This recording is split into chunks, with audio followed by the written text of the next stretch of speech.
And I think she was abused in different ways. I've recently revealed the fact that she was systematically raped in Bagram Air Force Base. And that's something that didn't happen to many of the men. There was some sexual abuse of some of the men, but not much.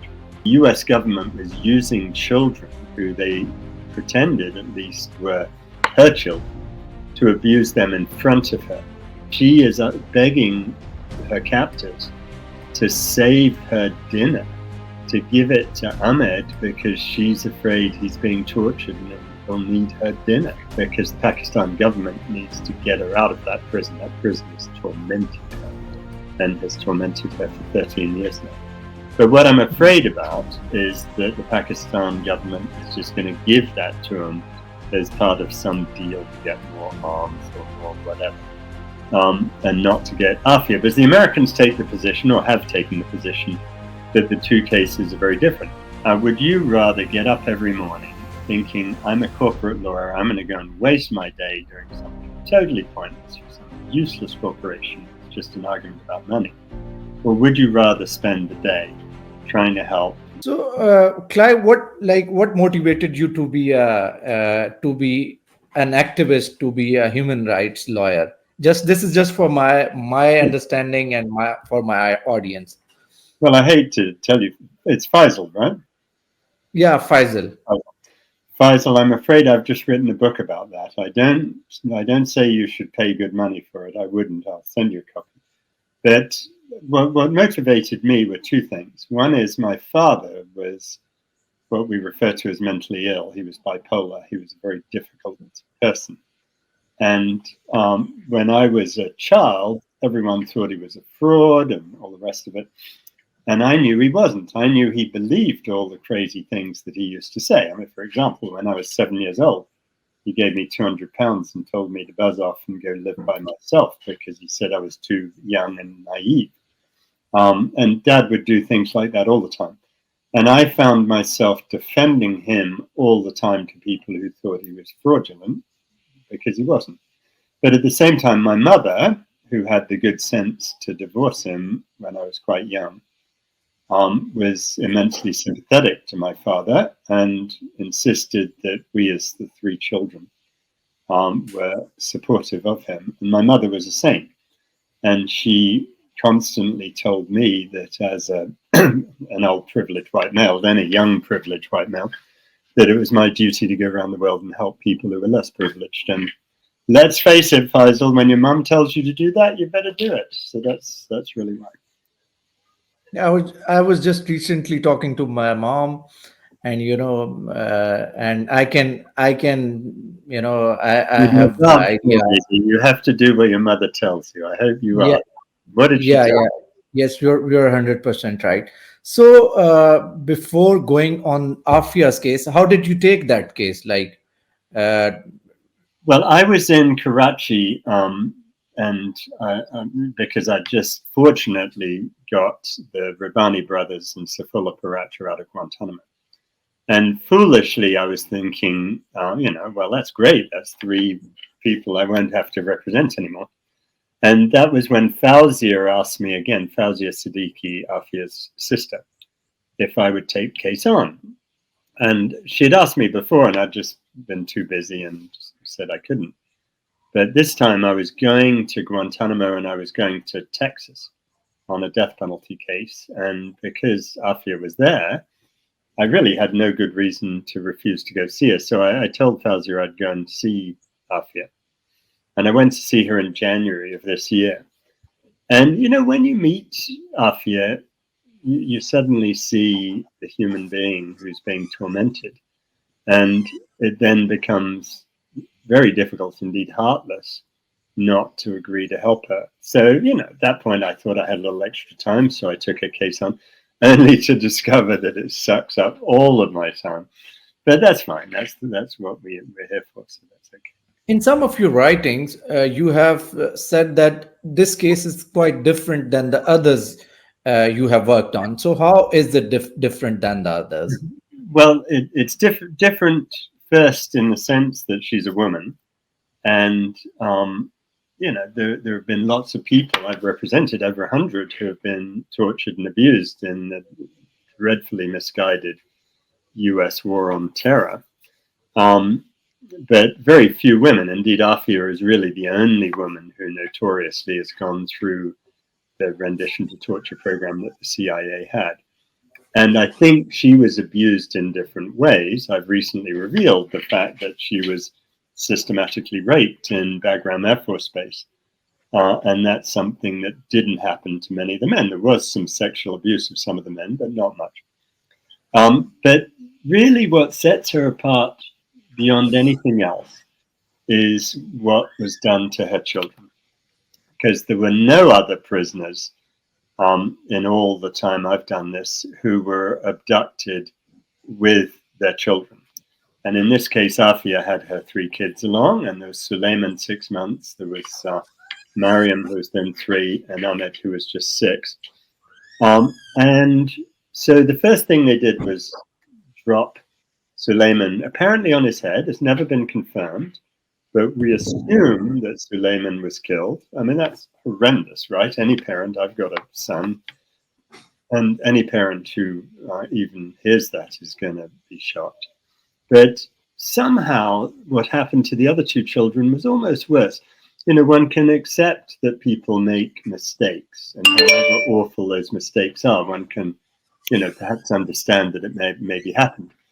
But with Mariam, who was an American citizen, but she was born in the US, the United States took her from Karachi all the way to Kabul and then forcibly adopted her into a white Christian American family who apparently thought that it was way better to be a white Christian American than it is to be a not white Muslim Pakistani. And, you know, that's just disgusting. But again, at least there's a thought process there. It's a mad thought process, but there's a thought process. In a way, the third case was the most extraordinarily awful, because Ahmed, who was just a 6-year-old child and who was an American citizen too, was taken 1,000 kilometers from Karachi to Kabul and put in a prison, in an Afghan prison, and told that henceforth his name was Ali, and if he said he was Afia Siddiqui, they'd kill him. Now, of all the things I've ever heard, you know, that is possibly the most deranged of all. Because if you do happen to kidnap someone's children along with them, you know, you send them to their aunt or whatever. You don't do that. And, you know, there's just nothing I can imagine that is a rational reason for putting Ahmed in a prison. So Afia, who didn't really know all of this, but she was being abused and tortured in Bagram, and the US government was using children who they pretended at least were her children to abuse them in front of her. You can go back to the Middle Ages and you learn from the Spanish Inquisition that second-degree torture is worse than first-degree torture. If you're having someone you love tortured in front of you, that's worse than having it done to yourself. But to have your children putatively tortured in front of you is just unbelievable. And I've got 1,089 pages of Afia's prison records so far. I'll get a lot more in due course. And in there, she is begging her captors to save her dinner, to give it to Ahmed because she's afraid he's being tortured and will need her dinner. And so it's just obvious from the very beginning of all of this that Afia's greatest torment was what she thought was being done to her children. And in fact, horrible things were being done to her children. And I think that's what's unique about the case. When did you last meet Afia? I last saw Afia last week. I saw her Monday, Tuesday of last week. I spent 5 hours with her on Monday and 2 hours with her on Tuesday, and we had a long conversation. And Was Fawzia with you too? Fawzia was in Fort Worth with me. Fawzia was we'd made arrangements for her to come into the country safely, but that didn't work out. The Americans detained her for 4 hours at the airport. For what reason? And then we got her to Fort Worth, and that's where we were meant to have 2 visits for her on Saturday and Sunday. The Saturday visit, I take her to the prison, and she's just going to have a visit with her sister. And they wouldn't let her in because they'd lost the key to open the door to the visitation cell. I mean, what sort of prison is that? So in the end, we kicked up a fuss, and I had 2 legal visits set for 5 hours each on Monday and Tuesday. And we managed to negotiate. So Fauzia was able to spend 2 of the hours on Tuesday visiting again with Afia. But, you know, it was just dreadful. And it wasn't contact visits or anything. We're still asking, can these 2 sisters who haven't seen each other for 20 years just have a hug? You know, what's the problem with that? We've been So searching. was that in front of the glass, the Yeah, recent visit? that's it. Yeah, all the visits are in front of glass. And one of the great ironies of that is the male prison in FMC Carswell. You know, we lawyers get contact visits, but women, we don't. And, you know, again, I just cannot fathom what that's all about. How was Afia doing, like in the recent couple of days that you have met her? For a long time, we had a very good conversation, not about anything substantive. The moment you start talking about the substantive things of what happened to her, she does tend to become frankly psychotic. And, you know, it's totally understandable. She's been traumatized in a dreadful way and certainly suffers from post-traumatic stress disorder. But I talked to her, for example, about her PhD thesis, and we had a really interesting conversation about that. But then on the second day, when it got to be a 1:45, and I was going to have to leave at 2, she asked me if I was going to have to leave in 15 minutes. And I said, regretfully, yes. And she had a total breakdown. And it was one of the saddest things I've ever seen in a prison. I've been in prisons for the last 40 years. Was to watch her, and I was trying to comfort her, but I couldn't, you know, it's through glass. What can you do? And so she was just screaming, I won't go back to that cell. I won't go back to that cell with a rapist there. I can't go back. Take me out of here. Over and over and over and over again. And, you know, that's just incredibly, incredibly sad to see, because the Pakistan government needs to get her out of that prison. That prison is tormenting her and has tormented her for 13 years now. When did you come to know that Afia was raped for the first time? With what, sorry? First in the Bagram base, air base, and then in the prison. When did you first come to know? Well, I heard about it years ago, you know, and this was very interesting. I went to Afghanistan recently, and I was obviously there to investigate the true facts of Afia's case, both the 5 years of torture she had, plus what happened in Ghazni. And it was fabulous. You know, the Afghans were incredibly welcoming. Very different country. When I last went there, which was 2017, when the Americans were running it, it was very dangerous and unpleasant, and, you know, you couldn't get anything done. But now it was very, very safe. They were very hospitable. They gave me these security guards who were delightful, carrying their AK-47s around. And I told them, you know, you're wasting your time. I don't need you here. I'm going to Texas. You can come with me there, and, you know, that's where I need you. But anyway, during that trip, there's always been this whole thing about prisoner 650. And I remember this back in 2008 or so, 2007, 2008, when the rumor first came out that there was a woman in Bagram who was part of the rendition program. And, you know, I didn't know what to make of it back then. But I met the guy who started this whole story. And it was, you know, to begin with, you're wondering, yeah, is he making it up or whatever? But it became very obvious that it was immensely credible, because I talked to him. He was a guy who is a nomad in Afghanistan, delightful guy, clearly doesn't like being told what to do, clearly violated the American rules when he was being held in Bagram. So he was unsurprisingly put in isolation for punishment. And when he was in isolation, who should be in the cell next door to him but this woman? And he gets to talk to her, and she's ISN 650, prisoner 650. She says her name's Afia Siddiqui. So he then goes downstairs when he's let out after 28 days. He goes down and meets with the other people in the cage where they're being held. And he tells them about this. Now, so he tells me this story, right? And then shortly after that, 4 people escaped from Bagram. It was a unique occasion where 4 people escaped. And when they got out, they made this video about prisoner 650, this mysterious woman, Afia Siddiqui. So all of that happened way back when. I'm talking to this chap, Mr. Kuche, and who should walk by in the Intercontinental Hotel but the governor of, what is he the governor of? I forget. But there's a guy, I've met him before. Ghazni, that Ghazni province. No, it wasn't the governor of Ghazni. It was the governor of another province. And anyway, I knew him, and he speaks good English, and we were just chatting. And then he suddenly turns to Mr. Kuche and says, "Oh, I haven't seen you since you were in the cage in Bagram." Turns out the governor was in the same cage as this guy Kuche.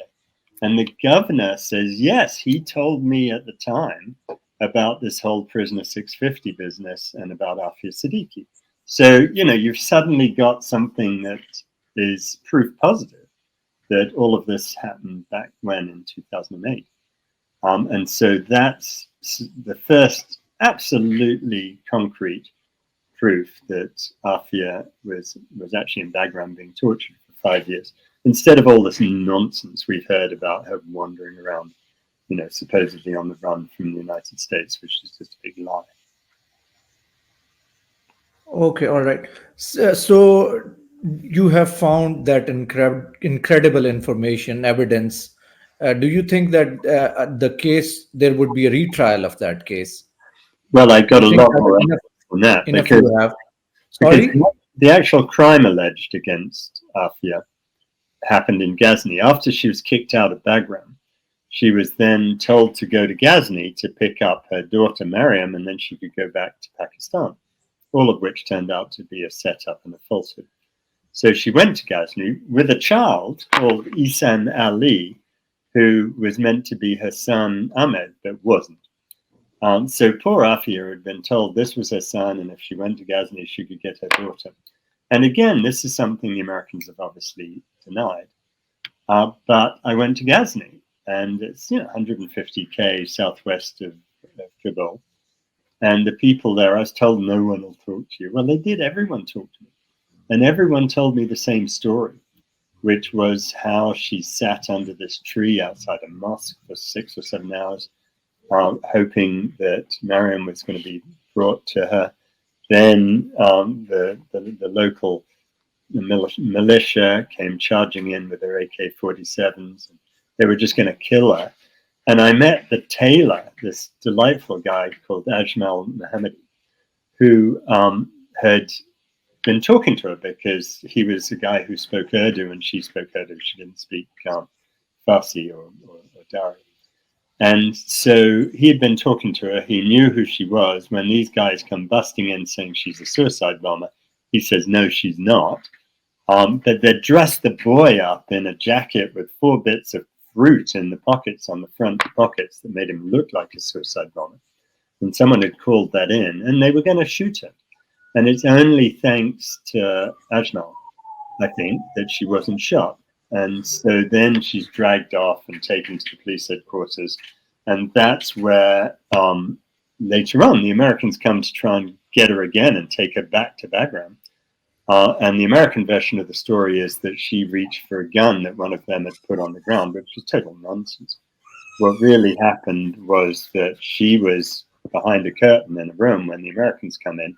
She's terrified because she thinks she's about to be taken back for more torture.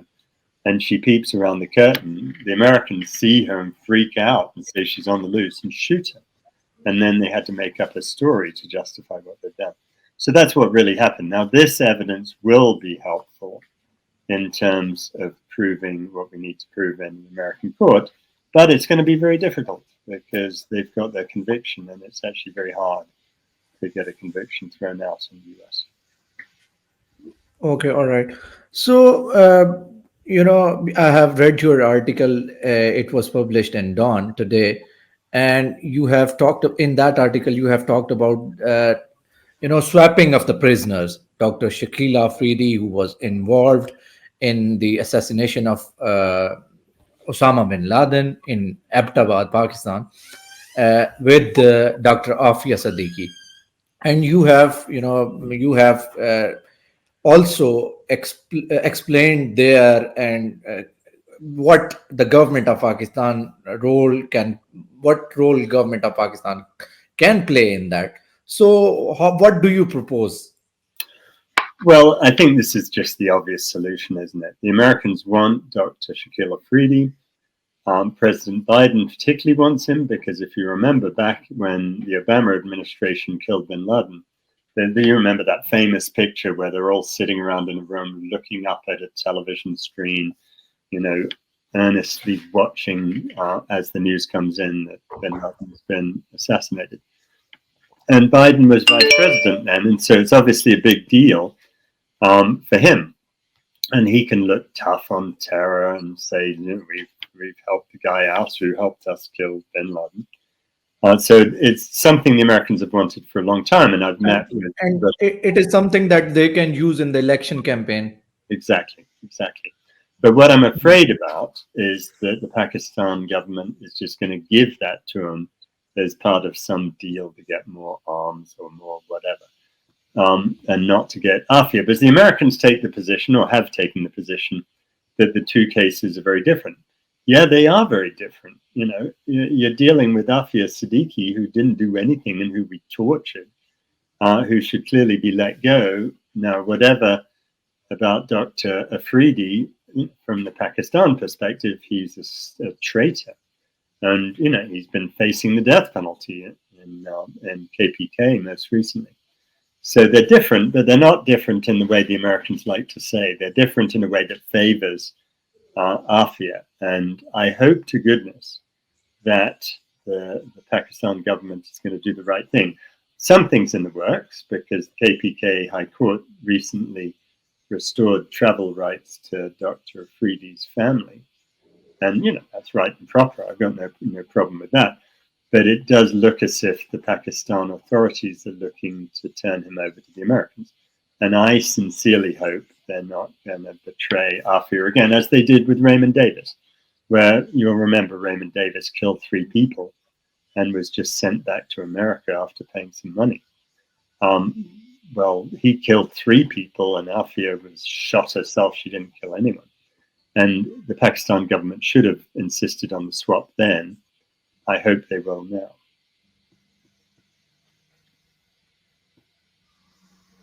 Hello. Yes, I think I think there's a disconnection. So, my next question to you, Mr. Clive, would be that it can be a personal question. That you have seen so many, cases as Afia's case. How do you keep yourself, put, and uh, how do you deal with your mental health? well, probably lots of people would say I don't. But no, it's really not an issue. If you think about it, would you rather get up every morning thinking, I'm a corporate lawyer, I'm going to go and waste my day doing something totally pointless for some useless corporation that's just an argument about money? Or would you rather spend the day trying to help indigent people who are really being tormented? So I'd much rather do the latter. So I don't view it as a great imposition on me at all, not at all. It's a great privilege to represent Afia. And I almost said I enjoy it. Well, I do enjoy it because it gives me great pleasure to be able to help her. It's hard work, of course, but I've won over 400 death penalty cases over the years, and 85 of my 87 Guantanamo prisoners have gone home. I love that. And the idea that you can give someone their life back is just fantastic. And there's no greater privilege in the world. So, while you may question my mental health, it's not because I'm helping Afia Siddiqui that I'm totally mad. It's, that must be other causes, because helping Afia is just a great thing to do. Do you think our army chief is in US? Do you think he would be able to, talk about Afia Siddiqui's case? The army chief could definitely talk about Afia's case. In fact, if he doesn't, he's betraying his country. And I sincerely hope he is. I would like to talk to the army chief. I'll be very glad to come to Pakistan anytime, any place to talk to him, because there are some things that need sorting out, right? There are people there, we all know that it was President Musharraf's people who sold Afia to the Americans, just like they sold over 350 other people, as President Musharraf boasted in his book In the Line of Fire on page 234 of the paperback edition. So, he said he did it. There's no question he did it. Now, there are people out there who know that that was very, very wrong. So far, all the people who Pakistan sold to the Americans who went to Guantanamo that I've got out have been totally innocent. So it was very wrong what they did. Now, I'm not here, though, to prosecute those people. I think what they did was wrong. They should apologize. They should never do it again. That's fine. But I'm not here to persecute them. And there are people who are afraid that that's going to happen. And I think they're thwarting justice for Afia. They need to sit up and smell the roses, because this is the way the real world works. I'm just going to tell you so that they can understand it. That the longer you make me work on the case, the more I'm going to discover, the more I'm going to expose. Everything I learn, I'm going to publish. And, then the people who really did this have something to fear, because they're going to be exposed. Now, I have no desire to do that. I'd like us to resolve Afia's case right now, because then I can, welcome her home and then get on and do something else.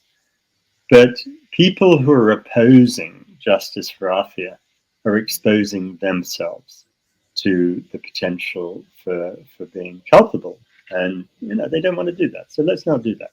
Let's approach this all with the same goal in mind, which is simply to get this poor traumatized woman back to her family in Karachi.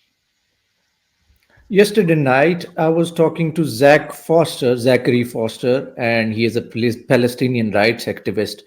And we were discussing these such cases, especially the support of Americans to the Israel in war, recent conflict.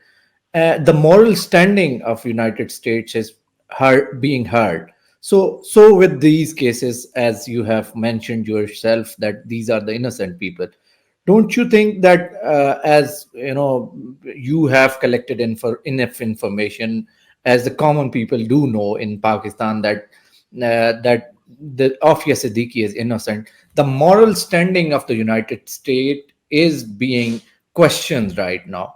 So what's the purpose of the United States government to keep Afia in prison? Well, that's a good question. And the problem is that it's not a significant enough issue for the Americans yet. You may remember back in the day, we as Americans were killing Pakistani citizens in Waziristan with drones, and we were killing them in large numbers. And one time we were trying to kill Ayman al-Zawahiri, the second in command of Al-Qaeda, and we hit the wrong thing. We hit a school and killed 56 children. And if ever there was a thing that harmed the American reputation, that was it. Now, part of the problem there was that the people in Washington were getting misinformation, as they always do. And they've got lots of misinformation in Afia Siddiqui's case. They were told that she was some big shot in Al-Qaeda, which is just total nonsense. So we have to get through to them. Now, I'm making my efforts on the American end, but the easiest way to get through to them is for the Pakistan government to say, hey, this is what's going on. This is the truth. And by the way, we got a deal for you. That's the way the world works. Much easier than me just jumping up and down saying that the US is wrong. And we need to do that. Same in Gaza. What's going on there? Look, I'm half Jewish. I'm desperately sad about what's going on there. I think both sides are insane, that they think that killing people is going to somehow make the world a better place. They're just mad. And it's the same with Afia, that everyone's insane if they think that locking up this poor traumatized woman in a horrendously uncivilized prison somehow makes the world a better place. They're just crazy, aren't they? Clive, do you think that Pakistan is a better position to, negotiate Afia Siddiqui's case, since Pakistan doesn't have as good relations as it has during the war on terror, as you call it, war of terror? Yeah, it is the war of terror. It's not on terror. I think that there was a time when Pakistan had more leverage because the Americans, who I think were very deluded, thought that Pakistan was important in their whole attack on Afghanistan. Of course, what we've learned from that, which we could have known from the beginning if we only read a history book, is who was behind the first three Afghan wars, starting in 1854 and moving on through. The British were behind that. And we had three Afghan wars and we lost them all. One was the disaster in Kabul, where the Afghans killed every single member of the British Army except for one doctor, who they sent back just to let everyone know how disastrous it was. So those three wars ended the same way. The Russians should have learned in 1979 what's going to happen to you. Their war was pointless and just got a lot of people killed. And the Americans spent 20 years on the most pointless war in the world, where, yeah, they relied on Pakistan a lot, but they relied on Pakistan for stupid things. Because this war, we spent 20 years and $6 trillion killing lots of people, getting lots of our own people killed, and it all ended up in the same place, right? And just imagine if we had spent $3 trillion on subsidizing Afghanistan and helping everyone have a better life. And, right now, all the women in Afghanistan would have gotten education. Afghans would have thousands of dollars more each year. They would love us as Americans. And no one would have got killed. And it was just so obvious what we should do. But of course, common sense is not so common sometimes. Then how would American arms factories would have earned billions of dollars out of selling No, arms in of course that's Afghanistan? true. No, of course that's true. The reason that one of the big reasons we do this is because we spend lots of money on our own arms factories. But we could have spent the money on our own companies helping Afghanistan. So instead of giving all the money to some corporation that was making arms, we could have given lots of the money to a corporation that was building schools and building wells and building all sorts of good things for the Afghan people. The Americans would still have made a profit. It's just no one would have got killed that way. So I understand your argument about the military-industrial complex, which, by the way, was a phrase first used by President Eisenhower, who was a general in the Second World War. So he understood that. And I agree with you. I think it's totally right. And it's just another factor that says that common sense ain't so common. Just the same as Netanyahu thinking slaughtering thousands of people in Gaza is somehow going to solve problems between Israel and Palestine. It's just absurd. This would be most probably my last question, Clive. If you're anything like a lawyer, you're lying and you'll have 10 more questions. I'm used to that. Yeah, but what I wanted to gather, I have done that. I have gathered enough Well, I'm information. not accusing you of being a lying lawyer. It's okay. I'm sure you've only got one more question. Go ahead. No, I'm sitting in my room, basically this is where I record online podcast mostly, because they are on the different time and the second time after office hours. Yeah. So I'm free, all free, uh, enjoying talking to you. But my last question, that is personal. How do you, since you take pro bono cases, how do you manage your finances? Well, I've worked for charity my whole life, and that's the way I like it. I've never asked anyone for a real job. I don't want a real job. I want to raise money. I don't need to raise very much because I don't pay myself that much because I don't need it. And so that's how I do it. I only want to represent people who can't afford to hire a lawyer because I don't ever want to ask someone for money. I have never been paid a fee by any client for doing anything, and I don't plan to start now. Because the people who most need help are the people who can't afford it. When you think about it, when I first went to Yemen, all of these poor Yemenis had family members locked up in Guantanamo Bay. The average income per year in Yemen at the time, this was 20 years ago, was $300. The average fee for an American corporate lawyer in New York was then about $1,500 an hour, which means that, if you didn't eat for a year as a Yemeni, you could afford to pay for a lawyer to do 12 minutes of work. You couldn't even have a cup of coffee for that. So obviously that's impossible. The people who need the help the most are the people who can't afford it. And the same is true of Afia. She doesn't have any money.